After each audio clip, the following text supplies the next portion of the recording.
happened is that we've classified a website as a billboard, a static billboard on the net, and a blog is interactive, though some people want to classify it as personal. It's not. Professionals use it all the time, and so it's a way of conveying information in a timely, chronological order.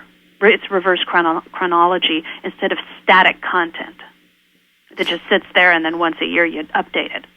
It reminds me, though, when you talk about a static website, like a virtual brochure.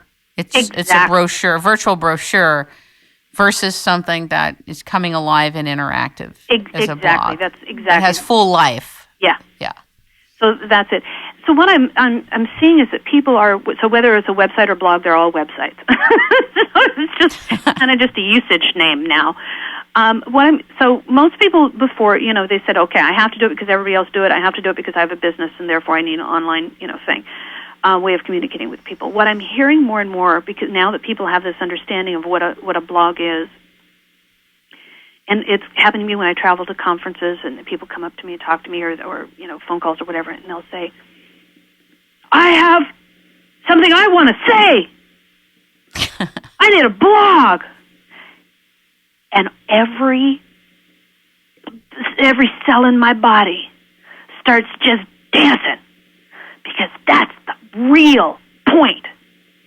And when I teach seminars and workshops on blogging and social media and communication for companies and for groups, associations, and all kinds of things, the first thing that I have to explain to them to get them to understand is that a blog starts with this magical word, little phrase, based on one important word is, I have something to share.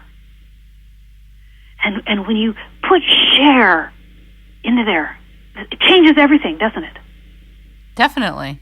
Because it isn't, I have something to say, I have something to do, I have something to share. Everything changes. And that's why I want people to understand is this is that dream that we had all those years ago, is giving people a chance to share information, to share their thoughts, share their views, share their expertise, get that knowledge out there. It's based on that word share. There's such a proprietary sentiment in business and a protectionism and a territoriality that usually accompanies people's business psyche. Oh, yeah. So in terms of how do business operators, owners, et cetera, that are about, quote, coveting what they have and only wanting to share what they can sell, in that context, what do you recommend to them? Well, it's kind of complicated. No doubt. Yeah, because they're sharing what you sell, but how do you sell? And everybody sells differently, and their product demands different varieties of selling. So, if you have something that everybody wants, if your product is the Cabbage Patch doll of its day or whatever's hot right now, then, you don't have to do much work. All you have to do is provide the fastest, most efficient process and the least number of clicks for them to get from I want to I have. I now own, I want to buy. The want and the buy have to be a very tight process. And you don't have to promote, you don't have to do anything because you have what they want. So the process of selling that on the web for, those kind of businesses is a very short, how do I eliminate the steps to get from that initiation to the actual purchase? Money in the pocket, product out the door. Then you have products and services that need explaining. And so that, a blog works for that because people then can have a place to explain how it works, why people need it, how they use it, and all those things like that. Then you have other companies that need to sell based on reputation. You ain't going to buy a book from Chris Brogan if you didn't know who the heck Chris Brogan was. You're just, Chris Brogan has to be Chris Brogan, and then you go, oh, well, I have to have his book because it's Chris Brogan. Or Liz Strauss. You buy from Liz Strauss because it has her name on it. You participate in the events and the activities, and you buy the products because of who has their label on it. And that is where they create authority. They've created reputation, and they've built that through the online community, through all the different social networking tools. And they understand social media, and they understand the the web, and they now are household names. Do you have favorite social networking tools, or do you feel that would be inappropriate to kind of lay that out? I'm sure that everybody has their preferences, and is there anything you'd like to share about that in terms of what there's ones you like?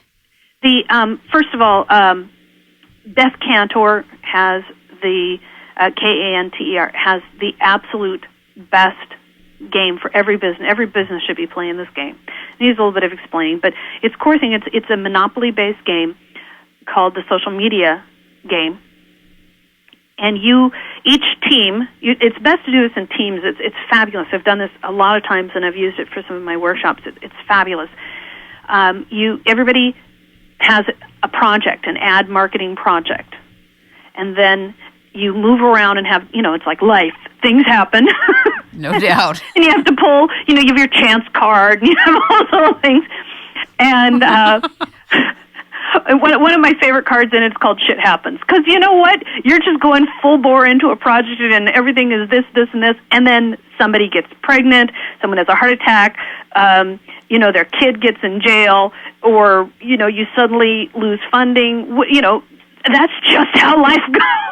Yeah, or the entrepreneur or inventor that you just backed for 14 months and brought their product to market pulls their license deal at the final hour. Exactly. That could happen to any of us. It happens to everybody. And so the game is designed like Monopoly and like life. It's kind of this amalgam of these two things. So that you have these media campaigns that you have to use social networking tools. You have to figure out which tools will work for you and whatnot. And then you go along, and then you have these challenges that come up that either benefit you or detract from what you're trying to do. And then whoever has the best marketing, social media plan at the very end, you all kind of decide. It's more a discussion process than an actual who wins. And it's an amazing game to help you understand how social networks work. And the key point of that is no different than any marketing that anyone ever does. Now, why do people advertise on the Super Bowl? Does everyone go to the Super Bowl to advertise? No. No. Only the ones that know they're going to reach that audience and who have the money, but they're going for a specific audience. There are specific advertisers on you're using television because it's an easy analogy, or magazines, same thing. You're not going to put a ladies' brassiere ad in a magazine where no woman is ever going to read it, or a guy who's going to, it's not going to go into Popular Mechanics. Just not the right audience. Everybody wears underwear, but Lane Bryant and whoever is not going to put, that's just not their market. They're going to go into Better Homes and Garden. They're going to go to Oprah stuff. They're going to, all those things, because that's where their audience is. And the same thing happens with social media. You go where your audience is. Well, and the question that not only myself, but others have asked and are continuing to ask is, how do you identify who your audience is? I mean, like, I use Woopra, right? And this is, tell the audience what Woopra is. No, it's my favorite thing in the world. Woopra is real-time live web analytics. Now, Google Analytics and a lot of the other things, they'll give you 12, 24 to 48-hour delay, which for most people, that's fine. They're not watching stuff all the time. They just need some numbers, and, a lot of times they don't even know what numbers they need. They just, look at, do I have enough traffic? Do I have this? Do I have that? Where are people coming in? Where are they leaving? Woopra puts a visual face on all of that in real time. You're getting instantaneous updates on what's happening with your traffic. And how that's important is if you publish something on Twitter that you've published an article. So you say, I have an article on my site, and you give the link, and then you can sit and you can actually watch who is arriving from Twitter onto your site. And if you're putting a lot of energy, this is an example of how social media works.